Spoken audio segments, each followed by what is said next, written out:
Ladies and gentlemen, boys and girls, welcome to the show Kitchen Series Part 3. Sunday రోజు బాగా క్లమ్జీగా ఉంటాం. So ఆ టైంలో త్వరగా అయిపోలే అనుకుంటూ ఉంటాం కదా. సో అలాంటి టైంలో ఈజీగా ఫాస్ట్గా అయిపోయి ఒక చికెన్ రెసిపీని ఈరోజు మీ ముందుకు తీసుకొచ్చేసాను. ఈరోజు గీ వాడదాం అనుకుంటున్నా. కొంచెం గీ వాడతా. ఓన్లీ గీ వద్దులే, బాగోదు. కొంచెం ఆయిల్ కూడా వేసుకుందాం. స్లైస్గా కట్ చేసుకున్న ఆనియన్స్ని వేద్దాం. ఆనియన్స్ మరి ఫాస్ట్గా కలర్ చేంజ్ అవ్వాలంటే, ఉడకాలన్నా ఏదైనా అవ్వాలన్నా కొంచెం సాల్ట్ వేసుకోవడం మ్యాండేటరీ. జింజర్ గార్లిక్ పేస్ట్ కొంచెం దీనికిలో ఉన్న పచ్చివాసన పోయేంత వరకు మిక్స్ చేసుకుంటే సరిపోతుంది. కొంచెం మిర్చిస్ కూడా యాడ్ చేసుకుందాం. కొంచెం పచ్చివాసన పోయేంత మనం వాష్ చేసుకున్న చికెన్ని తీసుకుందాం, యాడ్ చేసుకుందాం.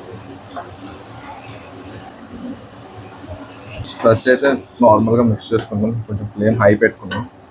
ఇనిషియల్గా కొంచెం పసుపు, సాల్ట్ వేసి దీనికి వస్తే కుక్ చేద్దాం. టైంలో మనం కొంచెం లివర్ కూడా వేసుకుందాం. వేసుకొని ఒక మిక్స్ ఇచ్చేద్దాం. ఇక కుక్ అవుతుంది. ఇప్పుడు మనకు కావాల్సినంత కారం చేసుకోవచ్చు. కొంచెం గరం మసాలా మంచిగా మిక్స్ చేసుకొని పెంచుకుందాం. మధ్య మధ్యలో కలుపుతూ ఉండాలి, లేకపోతే కింద అడగొట్టేస్తుంది. ఎందుకంటే ఫ్లేమ్ కొంచెం హైలో ఉంది కదా. ఆల్మోస్ట్ ఒక 5 minutes అయింది. 5 minutes తర్వాత దాని నుంచి వచ్చిన వాటర్ కొంచెం ఎవాపరేట్ అవ్వడం స్టార్ట్ అయింది. ఏం లేదు, ఇంకా చికెన్ అంటే ఇది ఆల్మోస్ట్ ఇంకా మొత్తం అంతా డ్రై అయిపోతే ఫ్రై చేసుకోవడమే. 2 minutes తర్వాత వాటర్ 95% మొత్తం డ్రై అయిపోయింది, ఇంకేం లేదు.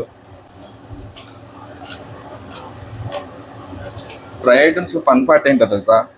అలా గీకుతూ ఉండాలి, గీరుతూ ఉండాలా ఏదో అనుకోండి.